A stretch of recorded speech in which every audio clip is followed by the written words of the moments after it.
this is not the first time Kamala Harris has run for president. The last time, she didn't last very long. She didn't just come up short. Be hard-pressed to find someone to argue that her campaign wasn't a complete failure. So what happened? She suspended her campaign in December of 2019, not even making it to the Iowa caucuses or the New Hampshire primary, failing to earn even one delegate in her bid for the nomination. Joe Biden, Bernie Sanders, Elizabeth Warren, Michael Bloomberg, Pete Buttigieg, all got delegates. Kamala Harris, 0.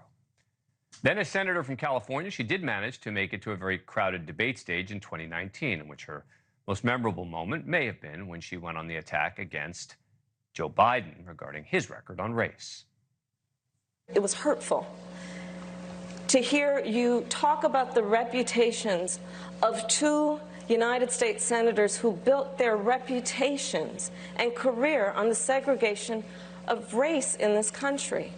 And it was not only that, but you also worked with them to oppose busing. And, you know, there was a little girl in California who was part of the second class to integrate her public schools. And she was bused to school every day. And that little girl was me.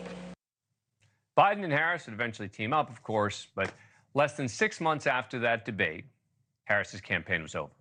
It was a really promising campaign that seemed to go into a tailspin, capped off by a senior member of the campaign resigning, throwing a grenade on her way out. This is my third presidential campaign. I've never seen an organization treat its staff so poorly. With less than 90 days until Iowa, we still don't have a plan to win.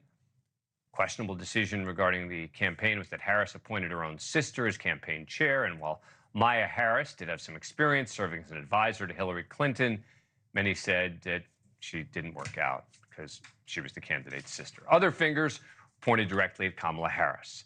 This New York Times article entitled "How Kamala Harris's Campaign Unraveled" was published on November 29th, 2019. With just over 2 months until the Iowa caucuses, they said, her staff is now riven between competing factions, eager to belittle one another, and the candidate's relationship with the campaign managers turned frosty. Several aides have already had conversation about post-campaign jobs. 4 days after publication, she suspended her campaign. So what is it about a 2024 Kamala Harris ticket that will be so different this time? That's the real question. Back with me, Ben Kobren, former campaign press secretary for Hillary Clinton, and Michal Larosa, former press secretary for First Lady Jill Biden. All right, Michael, let me start with you on this. You know, the problems in the previous campaign weren't just staffing. There were a lot of people pointing the finger specifically at Kamala Harris. Are you concerned about that this time around? No, I'm not.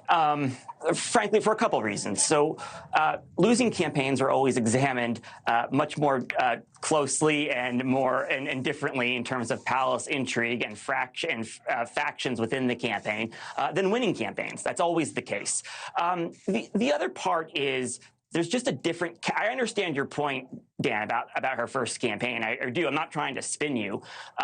There's just a different calculus when you're running for president and when you're selecting a vice president. The same reason that Obama and Reagan picked people who they defeated, and Bill Clinton, frankly, who picked people who had terrible campaigns in their primaries.